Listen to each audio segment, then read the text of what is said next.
Hey guys, I want to welcome you back to another episode of Pistons Talk Podcast Postgame Show.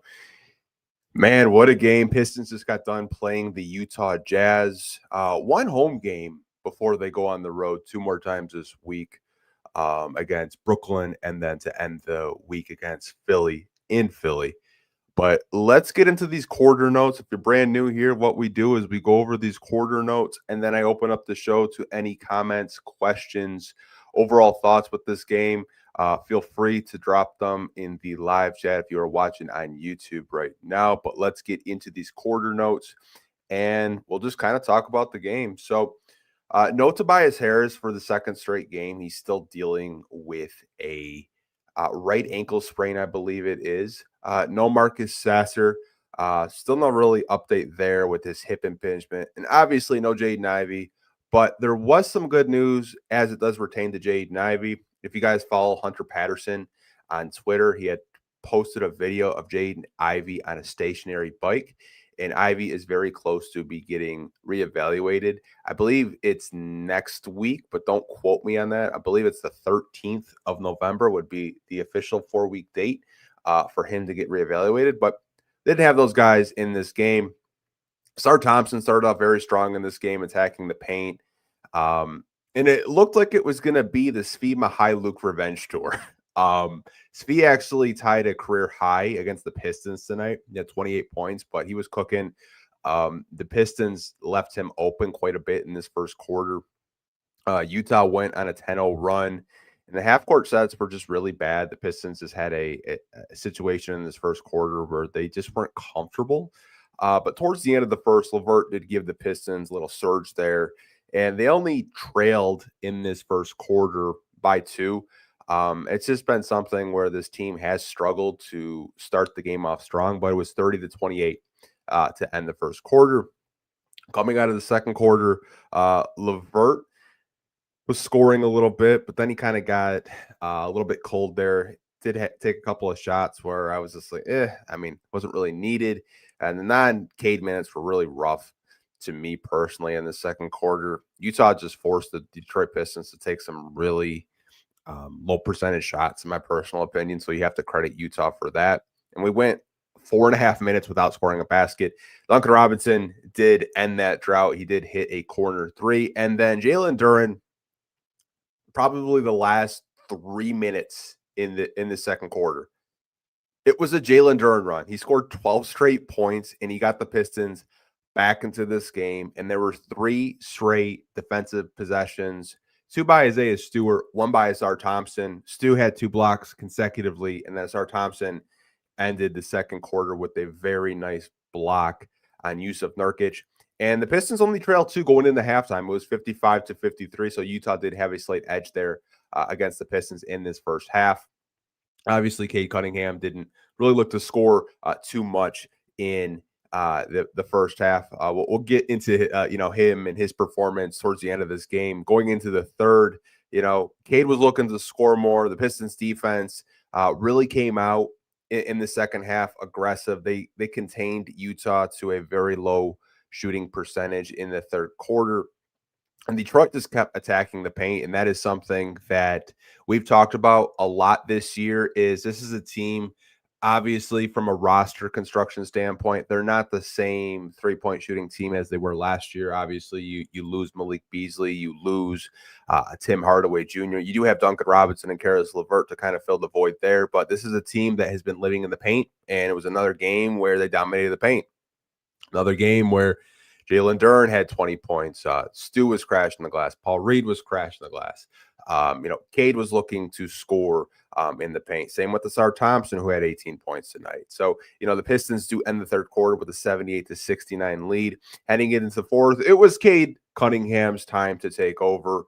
He is the best player right now in the NBA in the fourth quarter.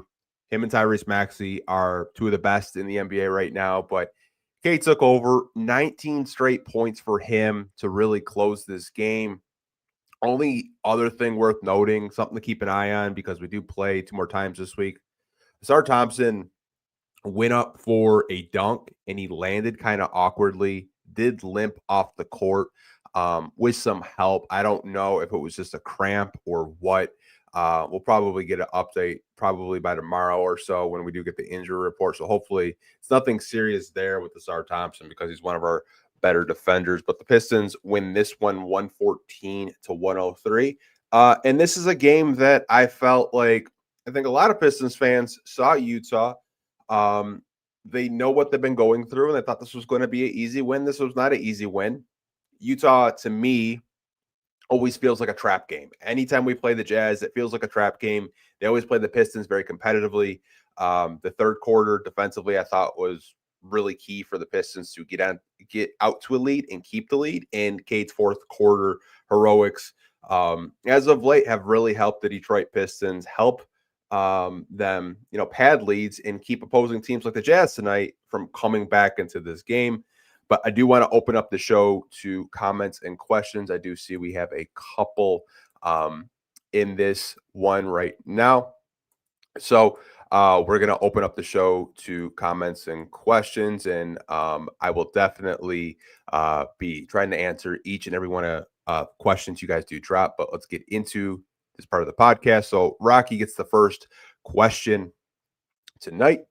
And he says, not going to lie, if we keep this up, we might have to pay Jalen Duren that big money. Yeah, Jalen Duren, 20 game tonight. Really look to attack Utah. And Utah is a team that is pretty big in the front court. You have Lauri Markkanen. Yusuf Nurkic is a big body center. And they tried their hardest to keep him out of the paint, and he still found a way to contribute tonight. He still found a way to get you 20 points.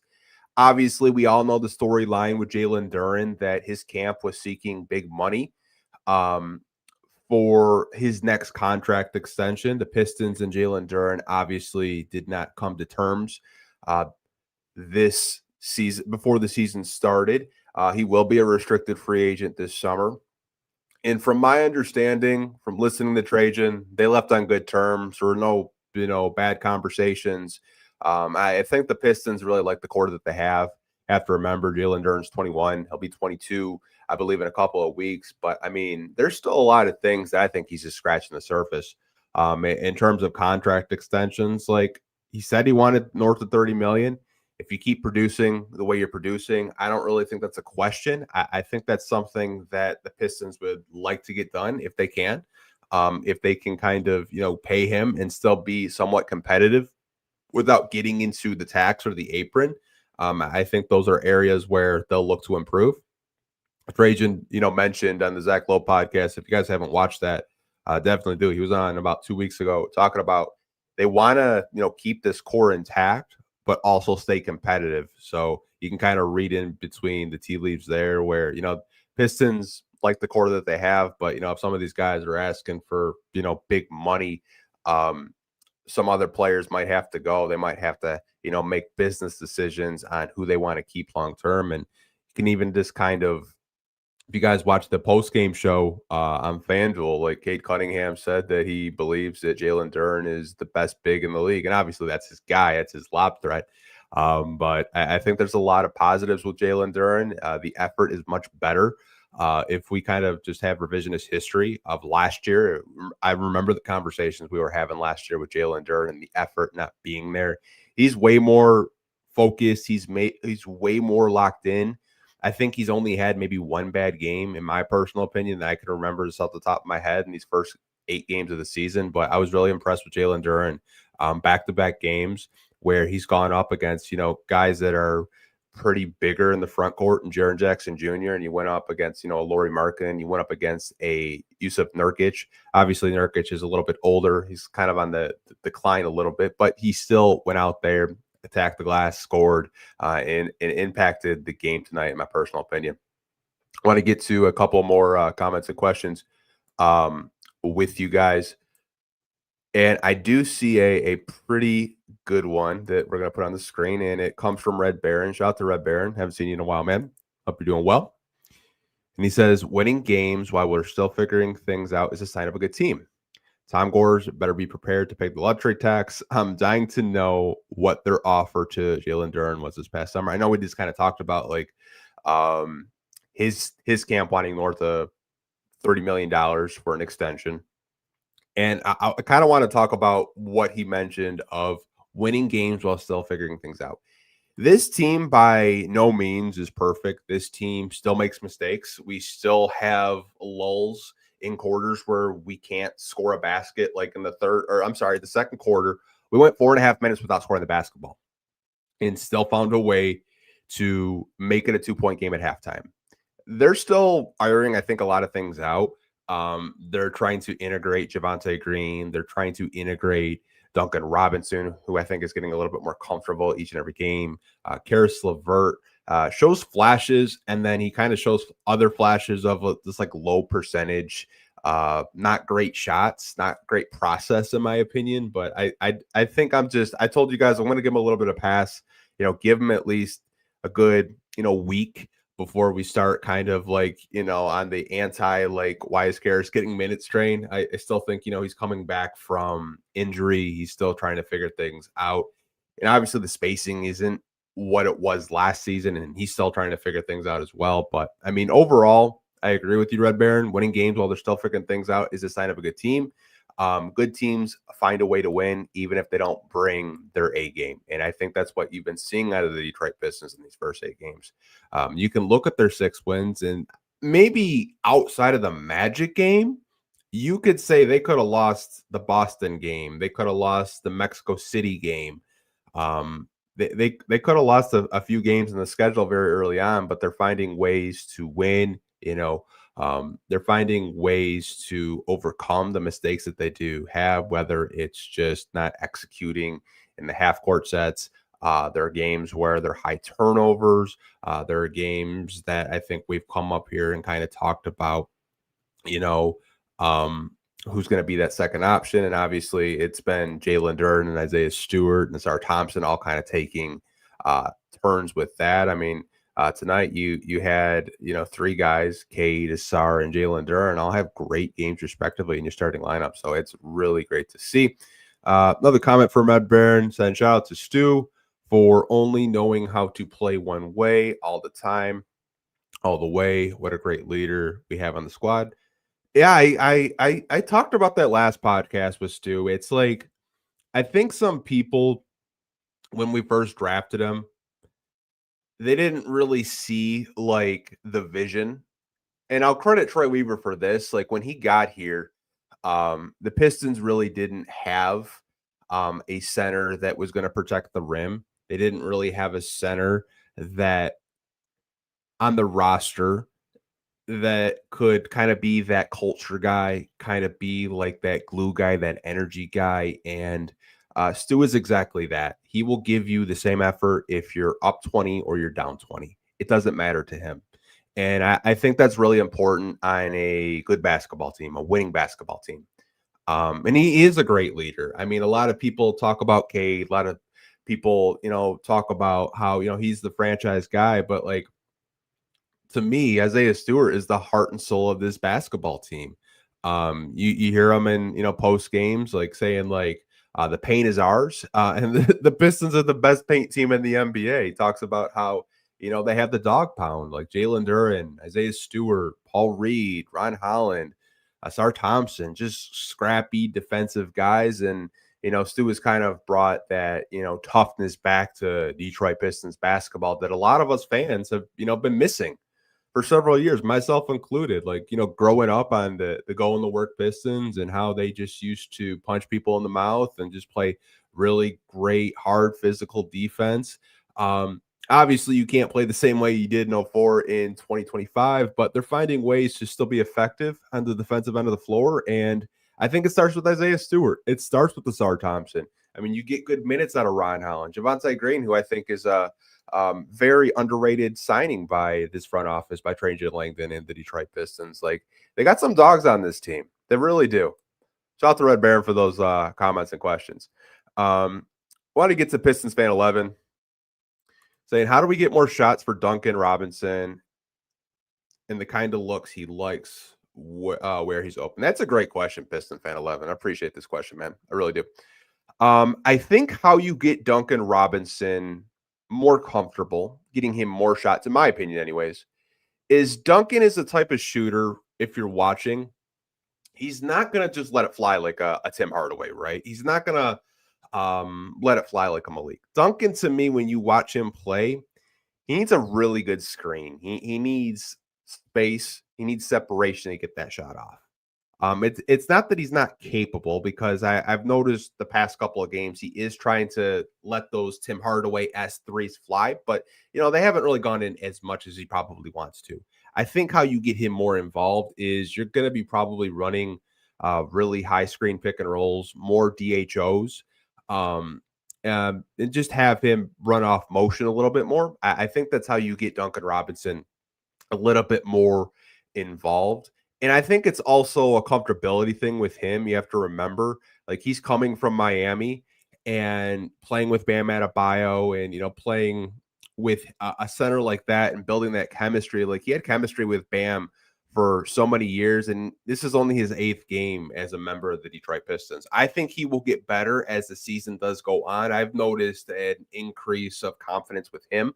From my vantage point, from just watching these games, seems like he's getting a little bit more comfortable shooting the ball. I do think, when we have games where, it's just not the shots aren't falling, where we have lapses where we're not scoring.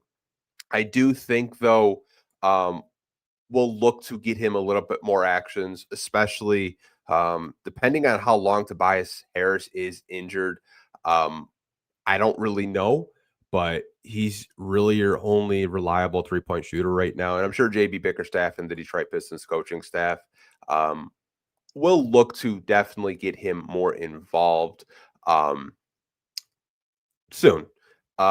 Wiz Blue, shout out to Svi Mihailuk, Pistons legend, doing his thing. Yeah, career high tonight, 28 points. Shout out to Svi.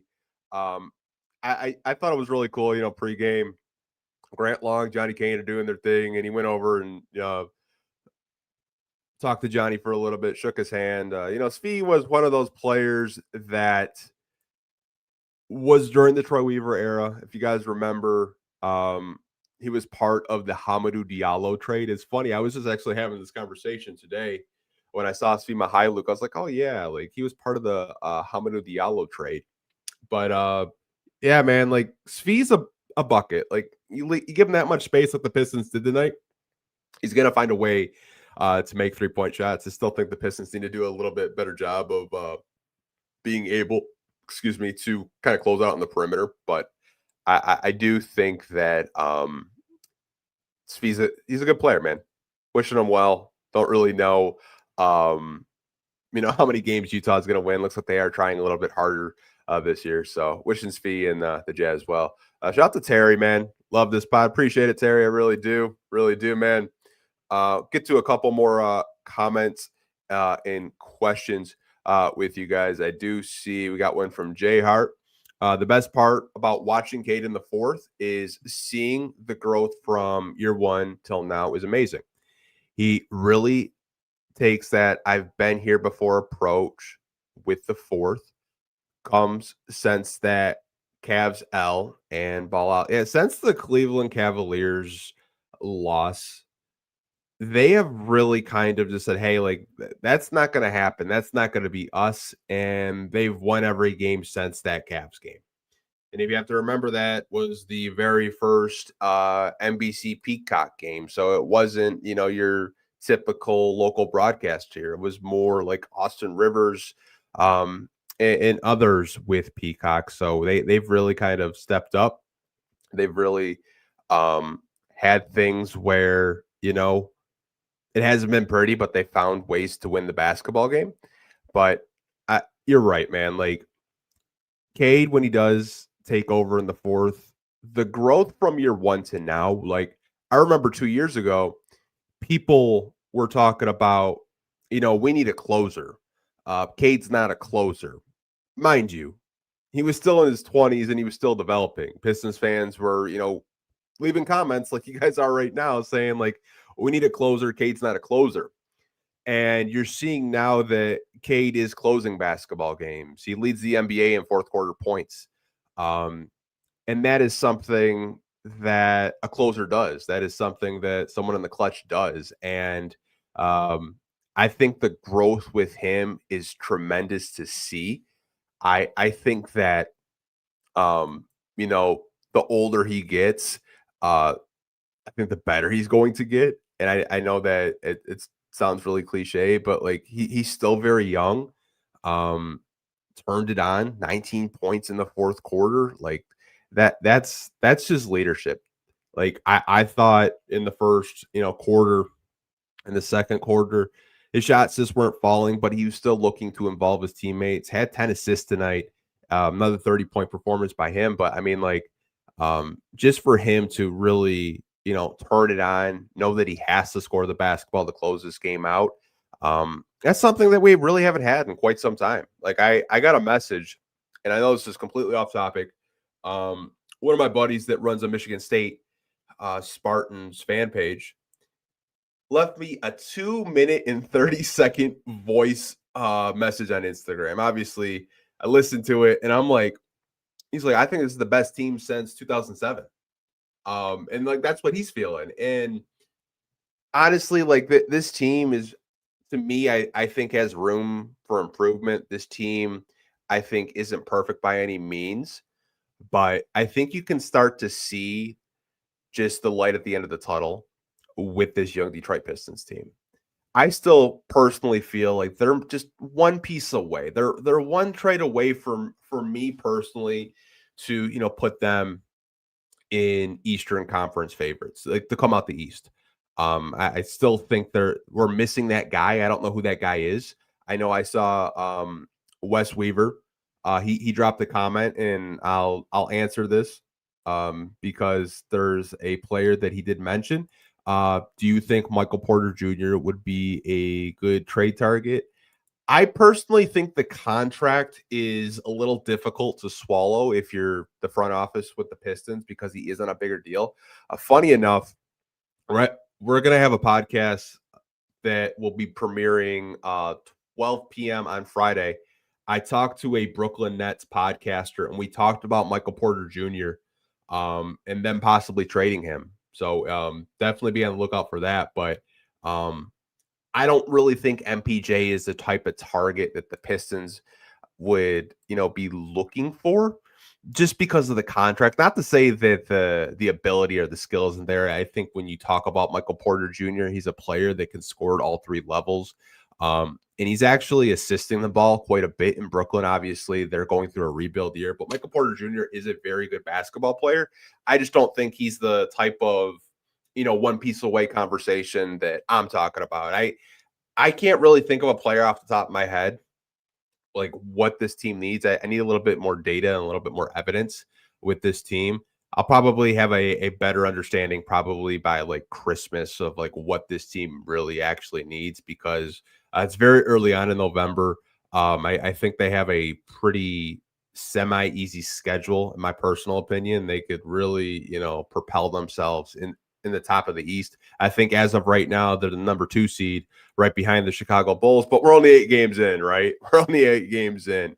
So it'll be interesting to see like what does happen with this team. And Rocky says the way Porter plays doesn't fit this team. Yeah, I mean, like defensively, like with MPJ, I think that's where I think a lot of Pistons fans would kind of have like their gripes about it. But like I like where your head is at, Wes. Like if we're just talking about offensive ability, like MPJ can really fill up the stat sheet, but to me, he's not really the player that I'm looking at. I personally could see them trading MPJ to like, I don't know, Miami. I could see them trading the Nets trading MPJ to, I don't know, maybe Utah wants him. I don't know. I just don't think it's a Pistons target. Get to a couple more comments and questions, and then we're going to wrap up this podcast. Pistons fan 11, I think we need one guy on a mid-level exception or an ending contract that we can get with a second-round pick that is a three-point shooter and a big-time scorer like D'Angelo Russell against us. Someone we can get cheap in seconds. I'm going to throw you guys a name. And this guy can score at all three levels. He's actually on the Nets. It's Cam Thomas, right? Obviously, Cam Thomas. If the Pistons aren't actually like really wanting to sign Cam Thomas, they could make this trade, right? Because he's only on a 1-year deal. He just signed his qualifying offer. If you're the Pistons and you need more bench scoring, depending on like what does happen to Jaden Ivey, and this could probably be just a ridiculous conversation we're having right now because it's November 5th as we're having this. But like, if you're looking for a bench score, Brooklyn don't think they're going to bring him back. Based off the conversation I had yesterday, it doesn't really sound like they're really too interested in bringing him back. But if you're looking for a bucket getter on the cheap that's only making $7 million on the last year of a qualifying offer on his rookie deal, I mean, he's a guy that you could probably get for fairly cheap. But I get what you're saying, Piston Fan 11. You're looking for a guy that's like around that 14-ish, $15 million range.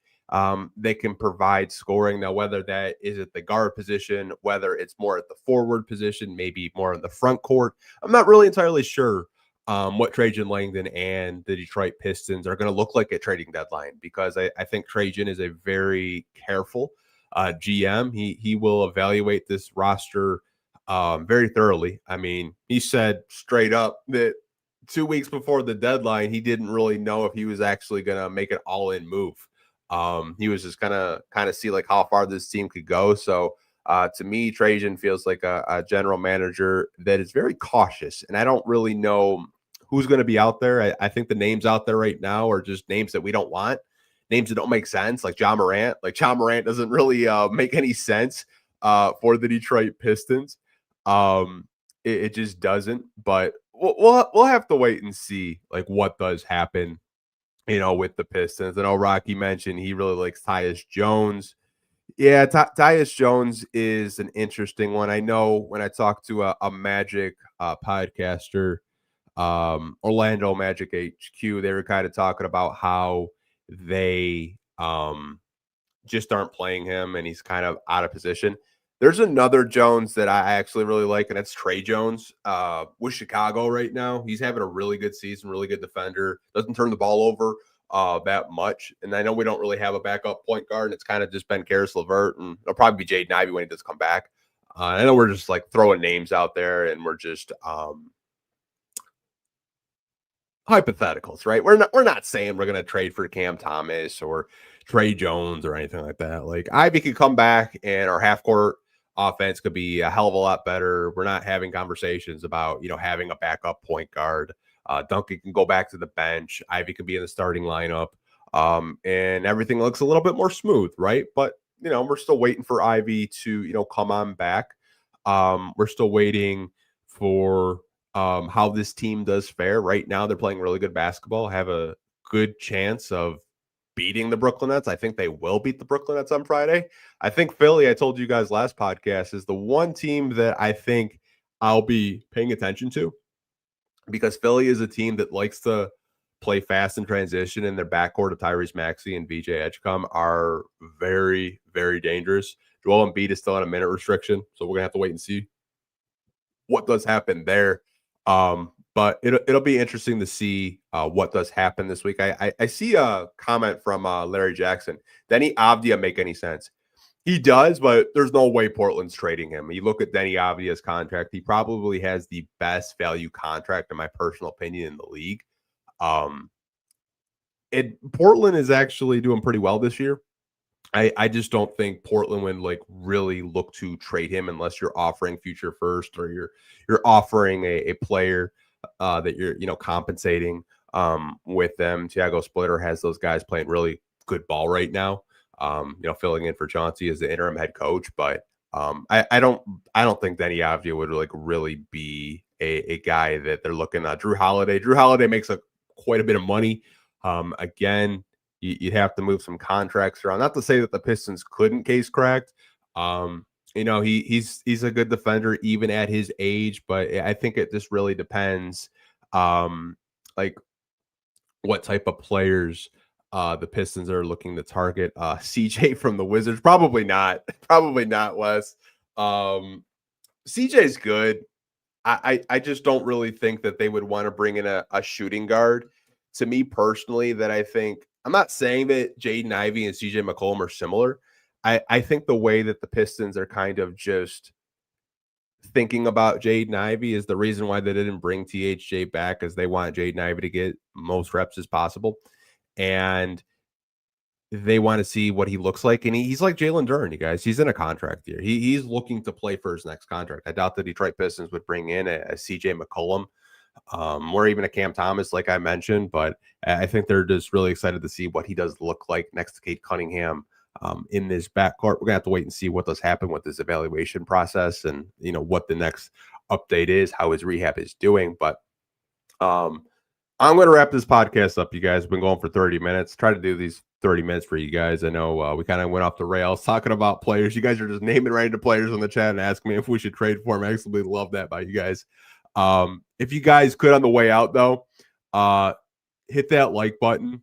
It does really help out the YouTube channel. If anything, hit the like button. It really helps me out, helps me push out more Detroit Pistons content to Pistons fans just like you, to do these podcasts, these post-game podcasts, these pre-game podcasts. Like we're having Tom, I'm sure you guys saw Tom like crazy his week in Detroit. So we're going to be having Tom Herr, Korean Pistons fans, on the podcast this week. I can't wait to interview him. First time I've had him on the podcast. He's waking up like at I think 8 a.m. to come on the podcast on a Friday afternoon. So we'll be having Tom on the podcast. There'll be a pregame podcast with a Brooklyn Nets reporter around 12 p.m. I scheduled it for, so you guys can watch that. About a 50-minute conversation about us talking about the Nets and other things. But appreciate you guys. As always, have a good night. Later.